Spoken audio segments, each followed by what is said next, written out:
अस्सलाम वालेकुम जी। ਅਸੀਂ ਇਸ ਟਾਈਮ 477 ਗਾਹਬੇ ਕੋਟਾਂ ਉੱਥੇ ਅਸੀਂ ਮੌਜੂਦ ਹਾਂ, ਦਰਬਾਰ ਸ਼ਰੀਫ ਤੇ ਬੈਠੇ ਹਾਂ। ਤੇ ਅੱਜ ਅਸੀਂ ਜਿਹੜੇ 477 ਕੋਟਾਂ ਦੇ ਵਿੱਚ ਇੱਕ ਗੱਦੀ ਕਾਦਰੀਆ ਸਿਲਸਿਲਾ ਉਹ ਬੜੀ ਮਸ਼ਹੂਰ ਆ। ਉਦੋਂ ਜੀ ਅਸੀਂ ਇੱਥੋਂ ਇੱਕ ਵੀਡੀਓ ਬਣਾਈ ਸੀ ਨਾਲ ਦੀ ਕੋਟਾਂ ਜੀ ਬਾਬਾ ਰਹਿਮਤ ਹਾਂਜੀ ਅਲੀ ਦੀ। ਹਾਂਜੀ ਹਾਂਜੀ ਤੇ ਉੱਥੇ ਥੱਲੇ ਨਾ ਜੀ ਬਹੁਤ ਬੰਦਿਆਂ ਨੇ ਕਿਹਾ ਵੀ ਤੁਸੀਂ ਉੱਥੋਂ ਚੜ੍ਹਦੇ ਪੰਜਾਬ ਵੱਲੋਂ ਹਾਂਜੀ ਹਾਂਜੀ ਵੀ ਤੁਸੀਂ ਕਿਸੇ ਦਿਨ ਪੀਰਾਂ ਨਾਲ ਦੀ ਗੱਲਬਾਤ ਸਾਡੇ ਨਾਲ ਕਰਾਇਓ। ਤੇ ਮੈਂ ਕਿਹਾ ਜੀ ਠੀਕ ਆ। ਤੇ ਉਹ ਤੁਸੀਂ ਆਪਣਾ ਜੀ ਦੱਸਣਾ ਵੀ ਉੱਥੋਂ ਆਏ ਆ ਇੰਡੀਆ ਦੇ ਵਿੱਚੋਂ। ਸੈयद ਨਵਾਜ਼ਿਸ਼ ਸਾਡੇ ਨਾਲ ਮੌਜੂਦ ਆ ਜੀ, ਤੇ ਇਹਨਾਂ ਨਾਲ ਅਸੀਂ ਗੱਲਬਾਤ ਕਰਦੇ ਹਾਂ ਤੇ ਇਹਨਾਂ ਤੋਂ ਪੁੱਛਦੇ ਹਾਂ ਵੀ ਪਿਛੋਕੜ ਇਹਨਾਂ ਦਾ ਸਾਰਾ ਜੀ। ਉਹਦੇ ਜਿੱਦਾਂ ਵਾ ਜੀ ਇੰਡੀਆ 'ਚ ਜਿਹੜਾ ਸਾਡਾ ਪਿੰਡ ਸੀਗਾ ਉਹ ਸੀ ਭੁੰਦੜੀ ਸੀ। ਭੁੰਦੜੀ ਸ਼ਰੀਫ। ਭੁੰਦੜੀ ਜ਼ਿਲ੍ਹਾ ਜਗਰਾਵਾਂ, ਅੱਛਾ ਜੀ। ਤਹਿਸੀਲ ਜਗਰਾਵਾਂ ਸੀ, ਜ਼ਿਲ੍ਹਾ ਲੁਧਿਆਣਾ ਬਣਦਾ। ਤੇ ਉੱਥੋਂ ਸਾਡੇ ਆਏ ਸੀ ਬਜ਼ੁਰਗ ਪੀਰ ਬਰਕਤ ਅਲੀ ਸ਼ਾਹ। ਮਾਸ਼ਾਅੱਲਾ। ਉਹ ਫਿਰ ਇੱਧਰ ਇੱਥੇ ਪਿੰਡ 'ਚ ਆਏ। ਇੱਥੇ ਪਿੰਡ ਦੇ ਜਿਹੜੇ ਕੋਈ ਪਿੰਡ 'ਚ ਵੈਸੇ ਵੀ ਪਾਰਟੀਸ਼ਨ ਤੋਂ ਪਹਿਲਾਂ ਆਉਣਾ ਜਾਣਾ ਸੀ, ਅੱਛਾ। ਜਿਹੜੇ ਕੋਈ ਦੋਸਤ ਵਗੈਰਾ ਸੀ ਉਹਨਾਂ ਨਾਲ ਪਿਆਰ ਮੁਹੱਬਤ ਸੀ, ਇੱਥੇ ਆਉਂਦੇ ਸੀ। ਉਹ ਹੂੰ। ਫਿਰ ਉਹਨਾਂ ਦੋਸਤਾਂ ਨੇ ਜ਼ੋਰ ਪਾਇਆ ਜੀ ਕਿ ਤੁਸੀਂ ਇੱਧਰ ਸਾਡੇ ਕੋਲ ਆਓ, ਇੱਥੇ ਆ ਕੇ ਰਹੋ। ਉਹ ਫਿਰ ਦੋਸਤਾਂ ਦੇ ਕਹਿਣ ਤੇ ਇਸਰਾਰ ਕਰਨ ਤੇ ਫਿਰ ਆਪ ਇੱਧਰ ਹੋਏ ਸੀ। ਮਾਸ਼ਾਅੱਲਾ। ਤੇ ਇਹ ਜਿਹੜਾ ਸਿਲਸਿਲਾ ਸੀਗਾ ਇਹ ਸਾਡਾ ਕਾਦਰੀਆ ਸਿਲਸਿਲਾ, ਹੂੰ। ਇਹ ਬਟਾਲਾ ਸ਼ਰੀਫ ਤੋਂ ਫਿਰ ਕਰਮ ਅਲੀ ਸ਼ਾਹ ਤੋਂ ਹੋ ਕੇ ਕਾਦਰੀਆ ਫਾਜ਼ਲੀਆ ਸਿਲਸਿਲਾ। ਅੱਛਾ ਜੀ। ਇਹ ਹੈ ਜਿਹੜਾ ਤੁਸੀਂ ਨਾਮ ਲਿਆ ਜਿਹਨਾਂ ਬਜ਼ੁਰਗਾਂ ਦਾ, ਹਜ਼ਰਤ ਬਰਕਤ ਪੀਰ ਰਹਿਮਤੁल्लाह ਅਲੈਹ। ਬਰਕਤ ਅਲੀ ਸ਼ਾਹ। ਹਾਂਜੀ, ਉਹਨਾਂ ਦਾ ਦਰਬਾਰ ਸ਼ਰੀਫ ਹੈ। ਹਾਂਜੀ, ਉਹਨਾਂ ਦਾ ਦਰਬਾਰ ਸ਼ਰੀਫ ਇੱਧਰ ਆ। ਉਹਨਾਂ ਤੋਂ ਬਾਅਦ ਅੱਗੇ ਉਹਨਾਂ ਦੇ ਨਵਾਸੇ ਸੀਗੇ ਸੈयद ਪੀਰ ਫੈਜ਼ ਮੁਹੀਉਦੀਨ। ਹਾਂਜੀ। ਫਿਰ ਆਪ ਨੂੰ ਉਹਨਾਂ ਨੇ ਬਚਪਨ 'ਚ ਹੀ ਲੈ ਲਿਆ ਸੀ ਗੋਦ। ਹਾਂਜੀ। ਗੋਦ 'ਚ ਲੈ ਕੇ ਤੇ ਫਿਰ ਆਪ ਹੀ ਸਾਰੀ ਉਹਨਾਂ ਦੀ ਪਰਵਰਿਸ਼ ਕੀਤੀ, ਸਾਰੇ ਬਚਪਨ ਤੋਂ ਹੀ ਆਪਣੇ ਕੋਲ ਉਹਨਾਂ ਨੇ ਲਿਆ। ਫਿਰ ਆਪ ਦੀ ਅੱਗੇ ਔਲਾਦ ਨਹੀਂ ਸੀ, ਆਪ ਨੇ ਆਪਣੇ ਫਿਰ ਦੋਤੇ ਨੂੰ ਅੱਗੇ ਫਿਰ ਲਿਆ ਕੇ ਤੇ ਗੱਦੀ ਤੇ ਬਿਠਾਇਆ ਸੀ। ਇਹ ਜੀ ਉੱਥੋਂ ਜਿਹੜੇ ਪਿੰਡ ਇੱਥੇ ਲਾਗੇ ਲਾਗੇ ਆ, ਜਿਵੇਂ ਕੋਟਾਂ ਜਗਰਾਵਾਂ ਇਕੱਠਾ ਕਹਿ ਦਿੰਦੇ ਆ। ਹਾਂਜੀ, ਇਹ ਇੱਥੇ ਵੀ ਪਿੰਡ ਇਕੱਠੇ ਆ, ਉੱਥੇ ਵੀ ਇਕੱਠੇ ਹੀ ਆ। ਅੱਛਾ, ਉੱਥੇ ਵੀ ਉੱਥੇ ਇਕੱਠੇ। ਜਿਹੜਾ ਕੋਟ ਉਮਰਾ ਸੀ ਪਿੰਡ ਦਾ ਨਾਮ, ਅੱਛਾ। ਉਹਦੇ ਨਾਂ ਦਾ ਕਰਕੇ ਇੱਥੇ ਵੀ ਫਿਰ ਕੋਟ ਉਮਰਾ ਆ ਗਿਆ। ਉੱਥੇ ਜਗਰਾਵਾਂ ਸੀ, ਉਹ ਨਾਲ ਤਹਿਸੀਲ ਜਗਰਾਵਾਂ ਜਿਹੜੀ, ਉਹ ਫਿਰ ਇੱਥੇ ਨਾਲ ਜਗਰਾਵਾਂ ਆ ਗਈ। ਉਹ ਉੱਥੇ ਦੇ ਰਹਿਣ ਵਾਲੇ ਜਿਹੜੇ ਲੋਕ ਸੀ ਇਕੱਠੇ ਹੋਏ, ਉਹੀ ਜਦੋਂ ਇੱਕ ਜੱਥਾ ਬਣ ਕੇ ਇੱਧਰ ਆਇਆ ਵਾ, ਉਹ ਸਾਰਿਆਂ ਨੇ ਉੱਠ ਕੇ ਇੱਧਰ ਆ ਕੇ ਆਪਣਾ ਉਹੀ ਨਾਮ, ਉਹੀ ਤੌਰ ਤਰੀਕਾ ਸਾਰਾ ਆਪਣਾ ਉਹੀ ਇਕੱਠਾ ਰੱਖਿਆ ਵਾ। ਮੈਨੂੰ ਵੀ ਜਿਸ ਤਰ੍ਹਾਂ ਅੰਜਮ ਕਹਿ ਰਿਹਾ ਨਾ, ਬਹੁਤ ਸਾਰੇ ਬੰਦੇ ਦਾ, ਬਲਕਿ ਉਹਨਾਂ ਨੇ ਪੁੱਛਿਆ ਇੱਕ ਬੰਦੇ ਨੇ ਕਿ ਰਾਣਾ ਸਾਹਿਬ ਤੁਹਾਡਾ ਪਿੰਡ ਕੀ ਹੈ? ਮੈਂ ਕਿਹਾ ਵੀ ਸਾਡਾ ਵੀ ਭੁੰਦੜੀ ਸ਼ਰੀਫ ਆ। ਤੇ ਉਹ ਫਿਰ ਇਹ ਬੰਦੇ ਨੇ ਕਿਹਾ ਵੀ ਪੀਰ ਸੈयद ਸਾਹਿਬ ਜਿਹੜੇ ਆ ਉਹਨਾਂ ਦਾ ਵੀ ਜਿਹੜਾ ਕੋਠੀ ਆ, ਤੁਸੀਂ ਉਹਨਾਂ ਨਾਲ ਕਿਉਂ ਨਹੀਂ ਯਾਨੀ ਕਿ ਜਿਹੜਾ ਨਾ ਮੁਲਾਕਾਤ ਕਿਉਂ ਨਹੀਂ? ਮੈਂ ਕਿਹਾ ਵੀ ਇਨਸ਼ਾਅੱਲਾ ਤਾਲਾ ਜਾਵਾਂਗੇ ਤੇ ਜ਼ਰੂਰ ਜਿਹੜਾ ਮੁਲਾਕਾਤ ਦਾ ਇਹ ਜੀ ਜਿਹੜੇ ਵੱਡੇ ਮੀਆਂ ਸਾਹਿਬ ਆ ਉਹਨਾਂ ਦੇ ਮੈਂ ਬੈਠ ਆ, ਤੇ ਉਹਨਾਂ ਨਾਲ ਤਾਂ ਗੱਲਬਾਤ ਕਰਨ ਦਾ ਮੇਰੇ 'ਚ ਹੌਸਲਾ ਨਹੀਂ ਹੈ। ਤੇ ਅਸੀਂ ਉਹਨਾਂ ਦੇ ਸਾਹਿਬਜ਼ਾਦੇ ਜੀ ਸੈयद ਨਵਾਜ਼ਿਸ਼, ਤੇ ਇਹਨਾਂ ਨਾਲ ਗੱਲਬਾਤ ਤੁਹਾਡੀ ਕਰਾਤੀ ਆ। ਤੇ ਬਾਕੀ ਤੁਸੀਂ ਕੋਈ ਆਪਣਾ ਨਾ ਜੀ ਜਿਹੜਾ ਉਹ ਮੈਂ ਅੱਗੇ ਗੱਲ ਕਰਦਾ ਸੀਗਾ ਕਿ ਜਦੋਂ ਵੀ ਕੋਈ ਅਮਾਨ ਦੀ ਕਮਜ਼ੋਰੀ ਹੋਵੇ ਨਾ, ਤੇ ਆਪਣੀ ਬੈਟਰੀ ਚਾਰਜ ਕਰਨ ਵਾਸਤੇ ਕਿਸੇ ਅੱਲਾ ਵਾਲੇ ਕੋਲ ਜਾ ਕੇ ਬਹਿ ਜਾ ਕਰੋ, ਝਟ ਦਾ ਝਟ, ਤੇ ਚੰਗਾ ਟਾਈਮ ਲੰਘ ਜਾਂਦਾ। ਉਹ ਅੱਗੇ ਵੀ ਗੱਲ ਇਹ ਕੀਤੀ ਜਨਾਬ, ਇਹ ਕੋਈ ਜਿੱਦਾਂ ਦੌਰ ਬਦਲਿਆ, ਦੌਰ ਜਦੀਦ ਹੋਇਆ, ਤੇ ਇਹ ਕੋਈ ਇਦਾਂ ਨਹੀਂ ਹੋ ਸਕਦਾ ਵੀ ਜਿੱਦਾਂ YouTube ਤੇ ਹਰ ਸ਼ਾ ਮਿਲ ਜਾਂਦੀ ਹੈ, ਕਿ ਸਾਨੂੰ ਉੱਥੇ ਵੀ ਕੋਈ ਸੁਣਨ ਨੂੰ ਕੋਈ ਗੱਲ ਲੱਭ ਜਾ ਕਰੇ ਕੋਈ ਇਦਾਂ। ਉਹਦੇ 'ਚ ਹੁਣ ਇਹੀ ਅਸੀਂ ਕੀਤਾ ਵਾ ਸੈਟਅਪ ਕਿ ਆਪਣਾ ਜੋ ਹਾਲਾਤ ਚੱਲ ਰਹੇ ਆ ਉਹਨਾਂ ਚੀਜ਼ਾਂ ਨੂੰ ਮੱਦੇਨਜ਼ਰ ਰੱਖਦੇ ਹੋਏ, ਜਾਂ ਜੋ ਫਿਤਨੇ ਚੱਲ ਰਹੇ ਜਾਂ ਜੋ ਫਸਾਦ ਚੱਲ ਰਿਹਾ, ਉਹਨਾਂ ਚੀਜ਼ਾਂ ਤੋਂ ਹਟ ਕੇ ਅਸੀਂ ਇੱਕ ਹੁਣ ਕਾਵਿਸ਼ ਕੀਤੀ ਹੈ ਸ਼ੁਰੂ। ਮਾਸ਼ਾਅੱਲਾ। ਉਹਦੇ 'ਚ ਅਸੀਂ ਆਪਣਾ YouTube ਤੇ ਇੱਕ ਚੈਨਲ ਬਣਾਇਆ ਵਾ ਦਰਬਾਰ ਸ਼ਰੀਫ ਦੇ ਹਵਾਲੇ ਤੇ। ਅੱਛਾ, ਮਾਸ਼ਾਅੱਲਾ, ਬਣਾਇਆ ਜੀ ਚੈਨਲ? ਹਾਂਜੀ, ਉਹਦੇ 'ਚ ਇਹ ਆ ਕਿ ਅਸੀਂ ਆਪਣੇ ਦਰਬਾਰ ਸ਼ਰੀਫ ਦਾ, ਸਾਡੇ ਬਜ਼ੁਰਗਾਂ ਦਾ ਨਾਮ ਸੀ ਪੀਰ ਬਰਕਤ ਅਲੀ ਸ਼ਾਹ ਤੇ ਪੀਰ ਫੈਜ਼ ਮੁਹੀਉਦੀਨ। ਉਸ ਨਾਮ ਤੋਂ ਬਾ ਬਰਕਤ ਤੇ ਬਾ ਫੈਜ਼ ਇੱਕ ਲੋਗੋ ਲੋਕਾਂ ਦੇ ਜ਼ਿਹਨ 'ਚ ਆ। ਉਸ ਨਾਂ ਤੋਂ ਫਿਰ ਅਸੀਂ ਬਾ ਬਰਕਤ ਬਾ ਫੈਜ਼ 732 ਅੱਗੇ ਜਿਹੜੇ ਆ ਉਹਦੇ ਅਦਦ ਕੱਢੇ ਹੋਏ ਸੀ ਨਾਮ ਦੇ, ਉਹ 732 ਲੱਗਦਾ ਵਾ ਅਦਦ ਕੱਢ ਕੇ, ਉਹ ਫਿਰ 732 ਬਾ ਬਰਕਤ ਬਾ ਫੈਜ਼ 732 ਇਹ YouTube ਤੇ ਚੈਨਲ ਬਣਾਇਆ। ਅੱਛਾ, ਪਹਿਲਾਂ ਵੀ 732 ਆਂਦਾ? ਨਹੀਂ, ਪਹਿਲਾਂ ਨਹੀਂ, ਐਂਡ ਤੇ ਬਾ ਬਰਕਤ ਬਾ ਫੈਜ਼ 732। ਹਾਂਜੀ। ਅੱਛਾ ਅੱਛਾ। ਉਹਦੇ ਉੱਤੇ ਅਸੀਂ ਕੀ ਕੀਤਾ ਵਾ ਕਿ ਜਿਹੜੇ ਮੀਆਂ ਸਾਹਿਬ ਨੂੰ ਬਿਠਾ ਕੇ ਉਹਨਾਂ ਦੇ ਕੋਲੋਂ ਜਿਹੜੇ ਸਵਾਲ ਜਵਾਬ ਆ ਉਹ ਡਾਇਰੈਕਟ ਉਹਨਾਂ ਕੋਲੋਂ ਪੁੱਛ ਕੇ, ਉਹਨਾਂ ਦੇ ਜਿਹੜੇ ਜ਼ੁਬਾਨ ਤੋਂ ਨਿਕਲੇ ਆ ਉਹਦੀ ਤਸ਼ਰੀਹ ਹੋਵੇ, ਨਾ ਕਿ ਕਿਸੇ ਹੋਰ ਦੀ ਹੋਵੇ। ਮੈਂ ਤੁਹਾਨੂੰ ਗੱਲ ਦੱਸੂ, ਤੁਸੀਂ ਕਿਸੇ ਨੂੰ ਦੱਸੋਗੇ, ਉਹ ਇੱਕ ਗੱਲ ਦੱਸਣ ਲੱਗੇ ਤਿੜਕ ਪੈ ਜਾਂਦੀ। ਹਾਂਜੀ, ਉਹ ਗੱਲ ਰਹਿੰਦੀ ਨਹੀਂ ਰਹਿੰਦੀ ਉਹ ਫਿਰ ਇਹ ਆ ਕਿ ਡਾਇਰੈਕਟ ਜਿਹੜੀ ਹੋਊਗੀ ਗੱਲ, ਜਿਹੜਾ ਸਵਾਲ ਆ, ਜਿਹੜਾ ਵੀ ਲਾਈਵ ਇੰਟਰਵਿਊ ਵੀ ਕਰਦੇ ਆ ਉਹਦੇ 'ਚ, ਜਿਹੜਾ ਕੋਈ ਟੌਪਿਕ ਰੱਖ ਕੇ ਡੇਲੀ ਬੇਸਿਸ ਤੇ ਉਹ ਵੀ ਰੱਖਦੇ ਆ। ਲੇਕਿਨ ਉਹਦੇ 'ਚ ਅਸੀਂ ਇੱਕ ਚੀਜ਼ ਕੀਤੀ ਆ ਕਿ ਨਾ ਸਾਡਾ ਕੋਈ ਫਿਰਕਾ ਵਾਰਗੀਅਤ ਵਾਲਾ, ਉਹ ਤਾਂ ਹੈ ਹੀ ਨਹੀਂ, ਨਾ ਅਸੀਂ ਕੋਈ ਮੁਲਾਇਜ਼ਮ ਰੱਖਿਆ। ਅਸੀਂ ਸਿਰਫ ਉਹਦੇ ਤੇ ਇਹ ਚੀਜ਼ ਚਲਾਈ ਆ ਕਿ ਜਿਹੜਾ ਪਿਓਰ ਸੂਫੀਜ਼ਮ ਸੀ ਨਾ, ਜਿਹੜਾ ਅਸਲੀ ਸੀ, ਜਿਹੜਾ ਅੱਜ ਕੱਲ ਨਹੀਂ ਲੱਭਣ ਲੱਗਾ ਕਿਤੋਂ ਵੀ।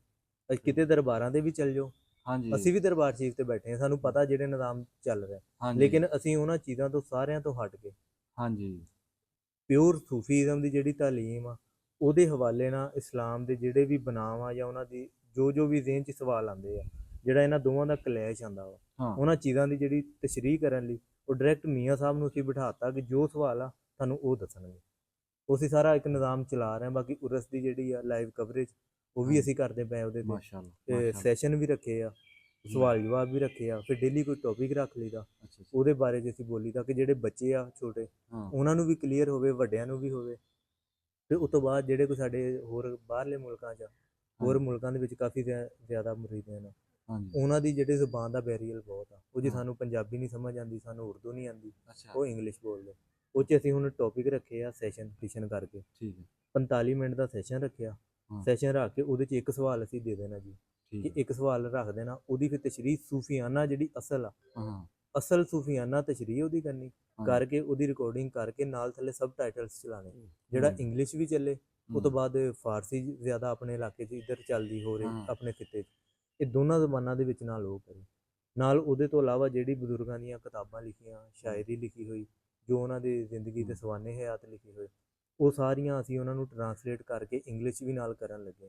ਸਾਡਾ ਇਹ ਵੀ ਕੰਮ ਚੱਲ ਰਿਹਾ ਨਾਲ। ਵਾਹ ਵਾਹ ਵਾਹ, ਇਹ ਤਾਂ ਜੀ ਬੜੀ ਹਾਂਜੀ। ਗੱਲ ਹੈ। ਤਾਂ ਅਗਰ ਗਾਂ ਤਾਂ ਗਾਂ ਗੱਲ, ਕਿਉਂਕਿ ਜੀ ਗੱਲ ਜਿਹੜੀ ਹੈ ਨਾ ਉਹ ਅਸਲ ਲੱਭਦੀ ਨਹੀਂ, ਹਾਂਜੀ। ਜਿਹੜੀ ਉਹ ਮੇਰੇ ਵਰਗੇ ਨੇ ਸੁਣ ਕੇ ਜਦੋਂ ਆਪਣੇ ਹਿਸਾਬ ਨਾਲ ਕਰਨੀ ਨਾ, ਉਹ ਗੱਲ ਦੇ ਪੱਲੇ ਹੀ ਕੁਛ ਨਹੀਂ ਰਹਿੰਦਾ, ਆ ਗੱਲ ਗੱਲ ਕਿਤੇ ਦੀ ਤਿੰਨ ਕਿਤੇ ਚਾਰ ਉਹ ਵਡਿਆਈ ਚ ਚੌਰਸ ਪੈ ਬਦਲ ਜਾਂਦੀ ਨਾ, ਜਾਂਦੀ। ਉਹ ਹਾਂ। ਸਿਆਣੇ ਸਾਡੇ ਅੱਗੇ ਨਾ ਅਕਸਰ ਇਦਾਂ ਬੈਠੇ ਹੋ ਕੇ ਗੱਲ ਹੋਣੀ ਨਾ, ਉਹ ਕਹਿੰਦਾ ਅੱਗੇ ਕੋਈ ਆ ਕੇ ਗੱਲ ਸੁਣਦਾ ਸੀ ਆਪਣੇ ਦੀ, ਹੁਣ ਹਾਂ ਸੁਣਦਾ ਦੂਜੇ ਨੂੰ ਸੁਣਾਉਣ ਲਈ। ਸੁਣਾ ਲੈ ਜਿੱਥੇ ਫਸਦਾ ਆਜੋ ਸਾਡੇ ਪੀਰਾਂ ਦੇ ਆਜੋ, ਹਾਂ ਉਤੋਂ ਗੱਲ ਸੁਣ ਕੇ ਦੂਜੇ ਨੂੰ ਕਹਿੰਦਾ ਹਾਂ ਸੁਣਾ, ਆਪਣੀ ਵਡਿਆਈ ਉੱਤੇ ਰੱਖ ਦੇ। ਮੈਂ ਤੈਨੂੰ ਕਿਹਾ ਸੀ ਨਾ, ਕਿਆ ਸੀ ਉਹ ਆ ਪੀਰਾਂ ਗੱਲ। ਨੂੰ ਪਤਾ ਵੀ ਨਹੀਂ ਹੁੰਦਾ, ਉਹ ਥੱਲੇ ਹੀ ਥੱਲੇ ਕੰਮ ਹੋਰ ਦਾ ਹੋਰ ਹੋਇਆ। ਹਾਂਜੀ, ਤੇ ਫਿਰ ਉਂਗਲ ਤਾਂ ਉਧਰ ਹੋਣੀ ਨਾ ਜੀ। ਹਾਂਜੀ, ਤੇ ਉਹ ਜਦੋਂ ਵੀ ਕੋਈ ਗੱਲ ਹੋਣੀ, ਇਤਰਾਜ਼ ਇੱਧਰ ਆਣਾ। ਮੈਂ ਕਹਿ ਰਿਹਾ ਅਸੀਂ ਉਹ ਜੀ ਇਤਰਾਜ਼ ਹੀ ਮੁਕਾਤਾ ਕਿ ਡਾਇਰੈਕਟ ਅਸੀਂ ਕਰਾਤਾ ਕੰਮ। ਅੱਛਾ, ਉਹਦੇ 'ਚ ਜੀ ਕੋਈ ਸਵਾਲ ਜਿਹੜਾ ਹੋਵੇ ਕਿਸੇ ਦਾ, ਤੇ ਹਾਂਜੀ ਉਹ ਫਿਰ ਉੱਥੇ ਵਿੱਚ ਲਿਖ ਸਕਦਾ ਹਾਂਜੀ, ਵੀ? ਉੱਥੇ ਜਦੋਂ ਲਾਈਵ ਚੱਲਣਾ ਵਾ, ਅੱਛਾ, ਲਾਈਵ live ਕਮੈਂਟ ਚੱਲ- ਕਰ ਸਕਦੇ, ਨਹੀਂ ਤਾਂ ਮੈਂ ਆਪਣਾ ਨੰਬਰ ਦਿੱਤਾ ਹੋਇਆ WhatsApp ਤੇ, ਅੱਛਾ ਮਾਸ਼ਾ ਉਹਦੇ ਤੇ ਅਸੀਂ ਮੀਆਂ ਸਾਹਿਬ ਦਾ ਨੰਬਰ ਵੀ ਦਿੱਤਾ। ਅੱਛਾ ਮਾਸ਼ਾ ਫੇਸਬੁੱਕ ਤੇ ਇਨਬੌਕਸ 'ਚ ਸਾਨੂੰ ਮੈਸੇਜ ਕਰ ਦਿਓ, ਕਾਫੀ ਲੋਕਾਂ ਦੇ ਆ ਰਿਹਾ ਹਾਂ ਅਸੀਂ, ਲੇਕਿਨ ਇਹ ਹੈ ਕਿ ਸਾਡਾ ਟਾਈਮ ਜ਼ਰਾ ਮਸਰੂਫੀਅਤ ਜ਼ਿਆਦਾ, ਉਹ ਫਿਰ ਹੂੰ, ਜਿੱਦਾਂ ਟਾਈਮ ਲੱਗਦਾ, ਸਾਡੇ ਜ਼ਿਹਨ 'ਚ ਉਹ ਸਵਾਲ ਹੈ ਆ, ਹੂੰ, ਉਹਨੂੰ ਫਿਰ ਜਿੱਦਾਂ ਸਾਨੂੰ ਮੌਕੇ ਦੀ ਮੁਨਾਸਬਤ ਨਾਲ ਮਿਲਦਾ ਟਾਈਮ, ਹਾਂਜੀ। ਅਸੀਂ ਉਹਦੀ ਤਸ਼ਰੀਹ ਨਾਲ ਕਰਕੇ ਉਹਨੂੰ ਵੀਡੀਓ 'ਚ ਅਸੀਂ ਕਰ ਰਹੇ ਹਾਂ। ਅੱਛਾ, ਇਹ ਜੀ ਚੈਨਲ ਦਾ ਜਿਹੜਾ ਉਹ link ਕਹੋ ਜਿਹੜਾ ਕਿ ਅਸੀਂ ਲਾਵਾਂਗੇ। ਅਸੀਂ ਇਹ ਅੰਜਮ ਸਰੋਏ ਵਾਲੇ ਚੈਨਲ ਤੇ ਨਾ ਹਾਂਜੀ। ਡਿਸਕ੍ਰਿਪਸ਼ਨ 'ਚ ਇਹਨਾਂ ਦਾ ਲਿੰਕ ਜਿਹੜਾ ਵਾ ਨਾ ਦੋਨੇ ਬਾ ਚੈਨਲ ਫੈਜ਼ ਬਾ ਬਰਕਤ 732। ਇਹ ਬਾ ਬਰਕਤ ਬਾ ਬਾ ਫੈਜ਼ 732। ਅੱਛਾ, ਬਾ ਬਰਕਤ ਬਾ ਫੈਜ਼ 732। ਹਾਂਜੀ। ਹਾਂਜੀ, ਇਹ ਚੈਨਲ ਅਸੀਂ ਤੁਹਾਡੇ ਤੱਕ ਪਹੁੰਚਾਵਾਂਗੇ। ਤੁਹਾਡੇ ਦਿਲ 'ਚ ਕੋਈ ਗੱਲ ਹੋਵੇ, ਕੋਈ ਐਸੀ ਕੋਈ ਹੁੰਦੀ ਹੈ ਨਾ, ਕੋਈ ਐਸੀ ਗੰਢ ਦਿਮਾਗ 'ਚ ਪੈ ਜਾਂਦੀ ਜਿਹੜੀ ਸੁਲਝਦੀ ਨਾ ਹੋਵੇ, ਕੋਈ ਕਿਤੇ ਬੈਠਾ, ਚਾਹੇ ਜਿੰਨੀ ਦੂਰ ਵੀ ਬੈਠਾ, ਤੇ ਕੋਈ ਐਸਾ ਉਕਦਾ ਜਿਹੜਾ ਉਹਦੇ ਕੋਲ ਹੱਲ ਨਾ ਹੋ ਰਿਹਾ ਹੋਵੇ, ਤੇ ਉਹ ਤੁਸੀਂ ਉੱਥੇ ਲਿਖ ਕੇ ਪੁੱਛ ਸਕਦੇ ਆ, ਜਾਂ ਜਿੱਦਾਂ ਜਨਾਬ ਨੇ ਫਰਮਾਇਆ ਵੀ ਉਹਦੇ 'ਚ ਨੰਬਰ ਵੀ ਦਿੱਤਾ ਹੈ, ਤੁਸੀਂ WhatsApp ਦੇ ਉੱਤੇ ਵੀ ਪੁੱਛ ਸਕਦੇ ਹੋ, ਤੇ ਇਹ ਚੈਨਲ ਵੀ ਤੁਹਾਡੇ ਤੱਕ ਅਸੀਂ ਹਾਂਜੀ, ਪਹੁੰਚਾਵਾਂਗੇ। ਉਹਦੇ 'ਚ ਇੱਕ ਚੀਜ਼ ਮੈਂ ਸੱਚ ਹੋਰ ਦੱਸੀ ਜਾਵਾਂ, ਲੋਕ ਸਾਰੇ ਦੇਖਦੇ ਹੀ ਆ ਇੰਟਰਵਿਊ ਨੂੰ, ਹਾਂਜੀ। ਉਹਦੇ 'ਚ ਜਿਹਦਾ ਕੋਈ ਸਵਾਲ ਆ ਜਿੱਦਾਂ ਦਾ ਵੀ ਆ, ਬੇਝਿਜਕ ਹੋ ਕੇ, ਹਾਂ ਲੇਕਿਨ ਮੁਹੱਜ਼ਬ ਤਰੀਕੇ ਨਾਲ ਸਾਨੂੰ ਪੁੱਛਿਆ ਜਾਵੇ, ਹਾਂਜੀ ਮੁਹੱਜ਼ਬ ਤਰੀਕੇ ਨਾਲ ਉਹਦਾ ਜਵਾਬ ਦਿੱਤਾ ਜਾਵੇ। ਹਾਂ ਬਿਲਕੁਲ ਹਾਂ, ਅਗਰ ਕੋਈ ਚੀਜ਼ ਦੇਖ ਕੇ ਇਤਰਾਜ਼ ਬਣਦਾ, ਸਾਨੂੰ ਉਹਦਾ ਪੁੱਛ ਲੈਣ ਕਿ ਜੀ ਹਾਂ। ਇਹ ਕੀ ਆ, ਅਸੀਂ ਫਿਰ- ਉਹਦਾ ਜਿਹੜੀ ਚੀਜ਼ ਸਾਡੇ ਦਰਬਾਰ ਦੇ ਚੈਨਲ ਤੋਂ ਔਨ 에ਅਰ ਹੋਏਗੀ, ਉਹਦੇ ਅਸੀਂ ਜਵਾਬ ਦੇ ਆ, ਹਾਂ ਉਹਦੇ ਤੋਂ ਅਸੀਂ ਨਹੀਂ ਮੁੱਕਰਦੇ। ਹਾਂਜੀ ਜਿਹੜੀ ਚੀਜ਼ ਸਾਡੇ ਚੈਨਲ ਤੋਂ ਹਟ ਕੇ ਆ, ਜਾਂ ਆਮ ਦਰਬਾਰਾਂ ਦੇ ਨਾਲ ਮੁਨਾਸਬਤ ਕਰਕੇ ਸਾਡੇ ਦਰਬਾਰ ਸ਼ਰੀਫ ਨੂੰ ਹਾਂ, ਉਹ ਤਾਂ ਅਟੈਚ ਫਿਰ- ਕੀਤਾ ਜਾਏਗਾ, ਉਹ ਉਹਦੇ ਤਾਂ- 'ਚ ਅਸੀਂ ਬਰੀ ਹਾਂ, ਉਹਦੇ 'ਚ ਸਾਡਾ ਕੋਈ ਹਾਂਜੀ। ਨਹੀਂ। ਜਿਹੜੀ ਸਾਡੇ ਚੈਨਲ ਤੋਂ, ਸਾਡੇ ਦਰਬਾਰ ਸ਼ਰੀਫ ਦੇ ਹਵਾਲੇ ਤੋਂ ਹਾਂ, ਕੋਈ ਉਹਦੇ- ਚੀਜ਼ ਜਾਏਗੀ, ਹਾਂ, ਜੋ ਉਹ- ਨਸ਼ਰ ਹੋਣਾ ਉਹਦੇ ਅਸੀਂ ਜ਼ਿੰਮੇਦਾਰ ਆ, ਅਸੀਂ ਹਾਂ। ਉਹਦਾ ਹਰ ਚੀਜ਼ ਕਲੀਅਰ ਕਰਨ ਨੂੰ ਬੈਠੇ। ਹਾਂਜੀ ਲੇਕਿਨ ਅਕਸਰ ਆ ਚੱਲਦਾ ਪਿਆ ਨਾ, ਆਮ ਦਰਬਾਰਾਂ ਤੇ ਜਾਂ ਕੁਝ ਵੀ ਚੀਜ਼ ਦੇਖ ਕੇ ਥੱਲੇ ਜ਼ੁਬਾਨ ਹੀ ਐਸੀ ਸ਼ੁਰੂ ਕਰ ਦਿੱਤੀ ਜਾਂਦੀ ਆ ਕਿ ਸਾਰੇ ਦੀਨ ਦੇ ਠੇਕੇਦਾਰ ਇਕੱਠੇ ਹੋ ਜਾਂਦੇ। ਹਾਂ, ਇਹ ਤਾਂ ਇਹ ਸਾਡੇ ਕੰਮ ਤੋਂ ਜ਼ਰਾ ਹਾਂ। ਸਾਰੇ ਦੇਖਣ ਵਾਲਿਆਂ ਨੂੰ ਇਹੀ ਅਸੀਂ ਕਵਾਂਗੇ ਕਿ ਹਾਂ। ਇਹ ਤੋਂ ਥੋੜਾ ਜਿਹਾ ਕਿਨਾਰਾਕਸ਼ੀ ਕਰਨ। ਬਾਕੀ ਜਿਹੜੀ ਗੱਲ ਵੀ ਹੈ, ਜਿੱਦਾਂ ਦੀ ਵੀ ਹੈ, ਸਾਨੂੰ ਪੁੱਛ ਲਓ। ਮੈਸੇਜ ਕਰਨ, ਮੈਸੇਜ ਕਰਕੇ ਸੋਹਣੇ ਤਰੀਕੇ ਨਾਲ ਸਾਨੂੰ ਪੁੱਛਣ, ਸੋਹਣੇ ਤਰੀਕੇ ਨਾਲ ਸਾਨੂੰ ਵੀ ਦੱਸਣ ਦਾ ਜਵਾਬ ਮਜ਼ਾ ਆਵੇ ਉਹਦੇ 'ਚ। ਉਹ ਤਾਂ ਬਸ ਇਹ ਜੀ ਛੋਟੀ ਜਿਹੀ ਹਾਂਜੀ, ਉਹ ਤਾਂ ਦਿਲ ਆਜ਼ਾਰੀ ਕਰਨ ਵਾਲੀ ਗੱਲ ਆ। ਹੁਣ ਇੱਕ ਗੱਲ ਸਮਝ ਮੇਰੀ 'ਚ ਨਹੀਂ ਆਈ, ਇਹ ਤਾਂ ਮੇਰਾ ਕਸੂਰ ਹੈ ਨਾ ਜੀ। ਉਹ ਦੇਖ ਕੇ ਨੈਟ ਦੇ ਉੱਤੇ ਤੇ ਉਹ ਮਾੜਾ ਚੰਗਾ ਬੋਲਣ ਲੱਗ ਜਾਣਾ, ਤੇ ਉਹ ਫਿਰ ਦੇਖੋ ਨਾ ਜੀ, ਹੁਣ ਮੇਰੇ ਪੀਰਾਂ ਨੂੰ ਕੋਈ ਬੰਦਾ ਮਾੜਾ ਬੋਲਦਾ ਤੇ ਮੇਰੇ ਤਾਂ ਦਿਲ ਦੁਖਣਾ ਨਾ ਜੀ। ਤੇ ਇਦਾਂ ਕਿਸੇ ਦਾ ਦਿਲ ਨਾ ਦਿਖਾਓ। ਕੋਈ ਗੱਲ ਹੈ ਕੋਈ ਤੁਹਾਡੇ ਦਿਨ ਦੇ ਵਿੱਚ, ਤੇ ਤੁਸੀਂ ਪੁੱਛ ਲਓ। ਫਿਰ ਅਸੀਂ ਇੱਕ ਚੀਜ਼ ਹੋਰ ਕੀਤੀ ਆ ਕਿ ਉਹਦੇ 'ਚ ਅਸੀਂ ਆਪਣੇ ਕੋਈ ਖਲੀਫੇ ਜਾਂ ਆਪਣੇ ਕੋਈ ਵੀ ਜਿੱਦਾਂ ਦਰਬਾਰੀ ਆਮ ਲਫ਼ਜ਼ਾਂ 'ਚ ਹਾਂਜੀ। ਕਹਿੰਦੇ ਮੁਜਾਵਰ ਆ ਜਾਂ ਕੋਈ ਮੰਨਣ ਵਾਲਾ, ਹਾਂ। ਅਸੀਂ ਉਹਦੇ ਤੱਕ ਨਹੀਂ, ਉਹਦੇ ਤੱਕ ਕੋਈ ਸਵਾਲ ਆ ਉਹ ਤੁਹਾਨੂੰ ਉਹਦਾ ਜਵਾਬ ਦੇਗਾ, ਅਸੀਂ ਉਹਦੇ ਜ਼ਿੰਮੇਦਾਰ ਕੋਈ ਨਹੀਂ। ਹਾਂ ਜਿਹੜੀ ਗੱਲ ਆ ਇਹ ਤੋਂ ਵੱਡਾ ਹੁਣ ਅਸੀਂ ਹੋਰ ਕੀ ਸਹੂਲਤ ਦੇ ਇਸ ਤੋਂ ਸਕਦੇ ਕਿ ਡਾਇਰੈਕਟ ਅਸੀਂ ਡਾਇਰੈਕਟ ਮੀਆਂ ਸਾਹਿਬ ਦੇ ਨਾਲ ਜਿਹੜੇ ਦਰਬਾਰ ਹਾਂਜੀ। ਚੀਫ ਦੇ ਗੱਦੀ ਨਸ਼ੀਨ ਆ ਉਹਨਾਂ ਦੇ ਨਾਲ ਡਾਇਰੈਕਟ ਤੁਹਾਡਾ ਰਾਬਤਾ ਕਰਵਾ ਰਿਹਾ। ਜਿਹੜੀ ਗੱਲ ਆ ਹਾਂ ਡਾਇਰੈਕਟ ਤੁਸੀਂ ਸੁਣੋ, ਹਾਂਜੀ। ਡਾਇਰੈਕਟ ਤੁਸੀਂ ਪੁੱਛੋ। ਉਹਨਾਂ ਦੀ ਗੁਫ਼ਤਗੂ ਵੀ ਤੁਸੀਂ ਸੁਣ ਸਕਦੇ ਆ ਚੈਨਲ ਦੇ ਉੱਤੇ, ਉਹ ਬਹਿੰਦੇ ਆ ਉਹਦੇ ਤੇ ਪ੍ਰੋਗਰਾਮ ਵੀ ਕਰਦੇ ਆ ਵੱਡੇ ਮੀਆਂ ਸਾਹਿਬ ਸਾਡੇ ਮੁਰਸ਼ਿਦ, ਤੇ ਉਹਨਾਂ ਦੀ ਗੱਲਬਾਤ ਵੀ ਤੁਸੀਂ ਸੁਣ ਸਕਦੇ ਆ। ਕੋਈ ਗੱਲਬਾਤ ਕਰਨੀ ਹੋਵੇ ਉਹ ਵੀ ਛੁੱਟੀ ਮਿਲ ਗਈ ਆ, ਉਹ ਵੀ ਤੁਸੀਂ ਉਹਦੇ ਤੇ ਸੋਹਣੇ ਗੱਲ ਲਿਖ ਕੇ ਤੇ ਤੁਸੀਂ ਸਵਾਲ ਵੀ ਸੋਹਣੇ ਤਰੀਕੇ ਨਾਲ ਕਰੋ, ਲਿਖ ਕੇ ਕਰੋ ਤੇ ਉਹ ਤੁਹਾਨੂੰ ਜਵਾਬ ਵੀ ਮਿਲੂਗਾ। ਤੇ ਰਾਣਾ ਸਾਹਿਬ ਤੁਸੀਂ ਕੀ ਗੱਲਬਾਤ ਨਹੀਂ ਬਸ ਗੱਲ ਤਾਂ ਜਿਹੜੀ ਤੁਸੀਂ ਕਰ ਚੁੱਕੇ ਆ ਕਿ ਬੈਟਰੀ ਚਾਰਜ ਵਾਲੀ ਉਹ ਵੀ ਗੱਲ ਵੱਡੀ ਸੀ।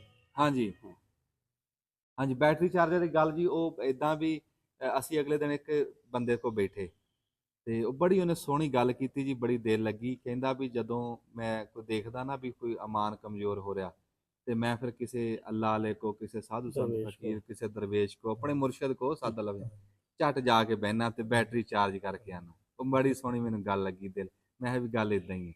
ਫਿਰ ਕਹਿੰਦਾ 6 ਮਹੀਨੇ ਚੰਗੇ ਲੰਘ ਜਾਂਦੇ, ਫਿਰ ਜਦੋਂ ਬੈਟਰੀ ਲੋ ਹੁੰਦੀ ਮੈਂ ਫਿਰ ਜਾ ਕੇ ਚਾਰਜ ਕਰਿਆ ਤੇ ਇਦਾਂ ਉਹ ਕਹਿੰਦਾ ਸੀ ਵੀ ਬਹਿਣਾ ਚਾਹੀਦਾ। ਅੱਛਾ ਜੀ, ਇੱਕ ਤਾਂ ਇਹ ਸੀ ਕਿ ਦਰਬਾਰ ਸ਼ਰੀਫ ਜਿਹੜਾ ਵਾ ਨਾ ਇਹ ਕਦੋਂ ਜਿਹੜਾ ਆਮ ਲੋਕਾਂ ਲਈ ਕਿ ਆਪਣੇ ਸੈਯਦ ਬਰਕਤ ਅਲੀ ਸ਼ਾਹ ਸਾਹਿਬ ਜਿਹੜੇ ਕਦੋਂ ਵਸਾਲ ਪਾਇਆ ਉਹਨਾਂ ਨੇ ਤੇ ਕਦੋਂ ਇਹ ਬਣਿਆ ਜਿਹੜਾ ਤਮੀਰ ਕਦੋਂ ਹੈ ਜੀ? ਇਹ ਦਰਬਾਰ ਸ਼ਰੀਫ ਜਿਹੜਾ ਨਾ ਤੇ 1918 ਚ ਆਪ ਇੱਧਰ ਆਏ ਆ ਤੇ ਆ ਕੇ ਆਪ ਕਦੀ ਆ ਜਾਂਦੇ ਸੀ ਇਸ ਪਿੰਡ 'ਚ, ਕਦੀ ਇੰਡੀਆ ਚਲੇ ਜਾਂਦੇ ਸੀ, ਆਣਾ ਜਾਣਾ ਲੱਗਦਾ ਸੀ। ਉਸ ਤੋਂ ਬਾਅਦ ਫਿਰ 1950 ਚ ਆਪ ਦਾ ਵਸਾਲ ਹੋਇਆ। ਆਪ ਦੇ ਵਸਾਲ ਤੋਂ ਕੁਛ ਅਰਸਾ ਪਹਿਲਾਂ ਆਪ ਮੁਸਤਕਿਲ ਇੱਧਰ ਆ ਗਿਆ ਸੀਗਾ। ਤੇ ਉਸ ਤੋਂ ਪਹਿਲਾਂ ਆਪਦਾ ਜਿਹੜਾ ਦਰਬਾਰ ਸ਼ਰੀਫ ਸੀ ਉਹ ਨਾਲ ਪਰੇ ਕਬਰਸਤਾਨ ਸੀ ਉਧਰਲੀ ਸਾਈਡ ਤੇ ਸੀ। ਤੇ ਉਸ ਤੋਂ ਬਾਅਦ ਫਿਰ ਆ ਜਗ੍ਹਾ ਲੈ ਕੇ ਇਹਨੂੰ ਤਾਮੀਰ ਕਰਕੇ ਆਪਦਾ ਫਿਰ ਸੰਦੂਕ ਮੁਬਾਰਕ ਇਧਰੋਂ ਇੱਧਰ ਟ੍ਰਾਂਸਫਰ ਕੀਤਾ ਗਿਆ। ਪਹਿਲਾਂ ਉਧਰ ਹੁੰਦਾ ਸੀ, ਉਸ ਤੋਂ ਬਾਅਦ ਇਹ ਤਾਮੀਰ ਹੋਇਆ। ਅੱਛਾ, ਤੇ ਇਹ ਵੀ ਜਿਹੜੇ ਮੀਨਾਰ ਹੈ ਕੁਤਬ ਮੀਨਾਰ, ਇਹ ਕਦੋਂ ਕਿਸ ਦੌਰ ਤੇ ਇਹ 1988 ਦੇ ਵਿੱਚ ਤਾਮੀਰ ਹੋਇਆ।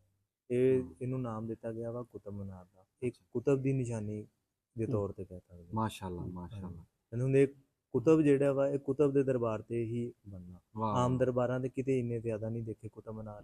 ਉਹ ਛੋਟੇ ਮੀਨਾਰ ਮਨਾਰੀਆਂ ਹੁੰਦੇ ਆ, ਲੇਕਿਨ ਇਹ ਜਿਹੜਾ ਕੋਈ ਜ਼ਮਾਨੇ ਦਾ ਕੁਤਬ ਆ ਜਿਹਨੂੰ ਕੋਈ ਉਧਰੋਂ ਇਜਾਜ਼ਤ ਮਿਲੀ ਹੋਈ ਆ ਉਹਦਾ ਨਿਸ਼ਾਨੀ ਦੇ ਤੌਰ ਤੇ ਇਹਨੂੰ ਕੁਤਬ ਮੀਨਾਰ। ਇਹਦੀ ਤਾਂ ਮਰੀਦਾਂ ਨੂੰ ਤਾਂ ਪਤਾ ਵਾ ਕਿ ਉਰਸ ਕਿਹੜੇ ਦਿਨਾਂ ਚ ਹੁੰਦਾ ਵਾ। ਹਾਂਜੀ, ਕੁਝ ਵੈਸੇ ਵੀ ਸ਼ੌਕ ਰੱਖਣ ਵਾਲੇ ਬੰਦੇ ਹੁੰਦੇ ਆ, ਉਹਨਾਂ ਨੂੰ ਦੱਸ ਉਹਨਾਂ ਨੂੰ ਦੱਸੋ ਕਿ ਉਰਸ ਕਿਹੜੇ ਦਿਨਾਂ ਚ ਜਿਹੜਾ ਵਾ। ਉਹਦੇ 'ਚ ਸਾਡੇ ਦਰਬਾਰ ਸ਼ਰੀਫ ਦੇ ਦੋ ਰਸਮ ਦੇ, ਇੱਕ ਹੁੰਦਾ ਜੀ 21-22 ਫਰਵਰੀ, ਉਹ ਸਾਡੇ ਜਿਹੜੇ ਦਾਦਾ ਮੁਰਸ਼ਿਦ ਪੀਰ ਫੈਜ਼ ਮੁਹੀਉਦੀਨ ਉਹਨਾਂ ਦੇ ਵਸਾਲ ਦਾ ਦਿਨ ਆ। ਉਹ ਹੁੰਦਾ ਸਾਦਗੀ ਦੇ ਨਾਲ। ਉਹਦੇ 'ਚ ਕੋਈ ਜ਼ਿਆਦਾ ਦੋਸਤਾਂ ਦਾ ਤਾਂ ਬਹੁਤ ਜ਼ਿਆਦਾ ਰਸ਼ ਹੁੰਦਾ, ਲੇਕਿਨ ਕੋਈ ਜ਼ਿਆਦਾ ihtimam ਨਹੀਂ ਕੀਤਾ ਜਾਂਦਾ। ਜਿਹੜਾ 21-22-23 ਸਤੰਬਰ ਆ ਉਹ ਸਾਨੂੰ ਸਾਡੇ ਪੀਰਖਾਨੇ ਵੱਲੋਂ ਦਿਨ ਮਿਲਿਆ ਹੋਇਆ ਸਿਲਸਿਲੇ ਦਾ, ਸਕੂਲ ਦਾ ਕਹਿ ਲਓ। ਹਰ ਕੋਈ ਵੀ ਸੁਸਾਇਟੀ ਆ ਉਹਦਾ ਇੱਕ ਨਾ ਇੱਕ ਦਿਨ ਹੁੰਦਾ ਵਾ। ਸਾਡਾ ਜਿਹੜਾ ਇਹ ਸੁਸਾਇਟੀ ਵੀ ਸਾਡੀ ਇਹੀ ਆ, ਸਾਡਾ ਸਕੂਲ ਵੀ ਇਹੀ ਆ। ਇਹਦਾ ਇੱਕ ਦਿਨ ਜਿਹੜਾ ਸਾਨੂੰ ਉਹ ਮਿਲਿਆ ਹੋਇਆ 21-22-23 ਸਤੰਬਰ। ਉਹ ਦਿਨ ਜਿਹੜਾ ਫਿਰ ਅਸੀਂ ਪੂਰੇ ਜੋਸ਼ੋ ਖਰੋਸ਼ ਨਾਲ ਜਿੱਦਾਂ ਮਨਾਉਣ ਦਾ ਹੱਕ ਆ ਉਹ ਅਸੀਂ ਉੱਦਾਂ ਮਨਾਈਦਾ। ਇੱਕ ਹੋਰ ਚੀਜ਼ ਦੱਸਦਾ ਚੱਲਾਂ ਕਿ ਸਾਡਾ ਬਾਕੀ ਪੀਰਾਂ ਵਾਲਾ ਨਿਜ਼ਾਮ ਨਹੀਂ ਕਿ ਜੀ ਹਫ਼ਤੇ ਬਾਅਦ ਪੀਰ ਆਉਂਦੇ ਤੇ ਜੀ ਝੱਟ ਦੀ ਝੱਟ ਆਏ ਸ਼ਕਲ ਦਿਖਾਈ ਚਲੇ ਗਏ। ਸਾਡੇ ਦਿਨ ਆਓ ਰਾਤ ਆਓ, 24 ਘੰਟਿਆਂ ਚੋਂ 1 ਮਿੰਟ ਵੀ ਐਸਾ ਨਹੀਂ ਜਿਹੜੇ ਟਾਈਮ ਤੁਸੀਂ ਰਾਤ ਨੂੰ ਆ ਕੇ ਦਰਵਾਜ਼ਾ ਖੜਕਾਓ ਤਾਂ ਹਾਜ਼ਰ ਆ, ਦਿਨੇ ਆਓ ਤਾਂ ਹਾਜ਼ਰ। ਮਾਸ਼ਾਅੱਲਾ। ਇਹ ਨਹੀਂ ਕਿ ਜੀ ਅੱਗੇ ਕੋਈ ਬਾਹਰ ਖਲੀਫਾ ਬੈਠਾ, ਕੋਈ ਮੁਜਾਵਰ ਬਿਠਾਏ ਆ, ਆਏ ਉਹਨਾਂ ਨੇ ਬਾਰੋ ਬਾਰ ਪਰਚੀ ਲਿਖੀ ਤੇ ਦੇ ਦਿੱਤੀ। ਉਦੋਂ ਕੋਈ ਐਸਾ ਨਿਜ਼ਾਮ ਕੋਈ ਕੁਛ ਨਹੀਂ। ਦਿਨ ਰਾਤ 24 ਘੰਟੇ ਇੱਥੇ ਤੁਹਾਨੂੰ। ਹਾਂ, ਇੱਕ ਮਜਬੂਰੀ ਹੈ ਕਿ ਜੇ ਅਗਰ ਮੀਆਂ ਸਾਹਿਬ ਇੱਥੇ ਨਹੀਂ, ਉਹਨਾਂ ਤੋਂ ਛੋਟੇ ਭਾਈ ਆ, ਚਾਚੂ ਆ, ਸਾਰੇ ਸਾਡੇ ਇਕੱਠੇ ਇੱਥੇ ਫੈਮਿਲੀ ਰਹਿੰਦੇ। ਕੋਈ ਇੱਕ ਗਿਆ ਕਿਸੇ ਕੰਮ ਨੂੰ ਬਾਹਰ ਤੇ ਲੇਕਿਨ ਪਿੱਛੇ ਕੋਈ ਨਾ ਕੋਈ ਤੁਹਾਨੂੰ ਜ਼ਰੂਰ ਮਿਲੂਗਾ ਜ਼ਰੂਰ। ਇਹ ਨਹੀਂ ਕਿ ਆਏ ਜਿੱਦਾਂ ਆਮ ਪਿਕਨਿਕ ਕਰਨ ਆਉਂਦੇ ਦੇਗਾਂ ਪਕਾਈਆਂ, ਕੋਈ ਨਾ ਕੋਈ ਮੌਜੂਦ ਰਹੇ। ਇਹ ਨਹੀਂ ਕਿ ਦੇਗਾਂ ਪਕਾਈਆਂ ਬਾਹਰੋਂ ਬਾਹਰ ਪਕਾ ਕੇ ਵੰਡ ਕੇ ਲੋਕਾਂ ਨੂੰ ਚਲੇ ਗਏ, ਇਦਾਂ ਦਾ ਨਿਜ਼ਾਮ ਕੋਈ ਨਹੀਂ ਜੀ। ਅਸੀਂ ਦੇਖਿਆ ਬੜੇ ਆਪਣੀ ਅੱਖੀ ਦੇਖਿਆ ਕਿ ਲੋਕ ਇੱਕ ਤਾਂ ਚਲੋ ਹੈ ਨਾ ਕੋਈ ਦੁੱਖ ਸੁਣਾਉਣ ਆਉਂਦਾ, ਤੇ ਕਈ ਐਸੇ ਬੰਦੇ ਹੈ ਵੀ ਜਿਹੜੇ ਕੋਈ ਮਸਲੇ ਪੁੱਛਣ ਆਉਂਦੇ ਆ, ਕੋਈ ਐਸੀ ਗੱਲ ਜਿਹੜੀ ਉਹਨਾਂ ਦੇ ਦਿਮਾਗ ਚੜੀ ਆ, ਕੋਈ ਦਿਲ ਦੇ ਵਿੱਚ ਆ, ਉਹ ਪੁੱਛਣ ਆਉਂਦੇ ਆ ਤੇ ਉਹ ਆਪਣੀ ਪੂਰੀ ਤਸਕੀਨ ਕਰਕੇ ਜਾਂਦੇ ਆ, ਪੂਰੀ ਤਸੱਲੀ ਕਰਕੇ ਜਾਂਦੇ ਆ ਤੇ ਫਿਰ ਉਹ ਬਾਰ-ਬਾਰ ਆਉਂਦੇ ਆ। ਤੇ ਅੱਜ ਜੀ ਅਸੀਂ ਤੁਹਾਡੇ ਤੱਕ ਆ ਵਲਾਗ ਪਹੁੰਚਾਇਆ ਤੇ ਸੈਯਦ ਨਵਾਜ਼ ਸਾਹਿਬ ਨੂੰ ਤੁਹਾਨੂੰ ਮਿਲਾਇਆ ਜੀ, ਸਾਰੀ ਗੱਲਬਾਤ ਵੀ ਤੁਹਾਡੇ ਤੱਕ ਪਹੁੰਚਾਈ ਜੀ, ਤੇ ਬਹੁਤ ਸ਼ੁਕਰੀਆ।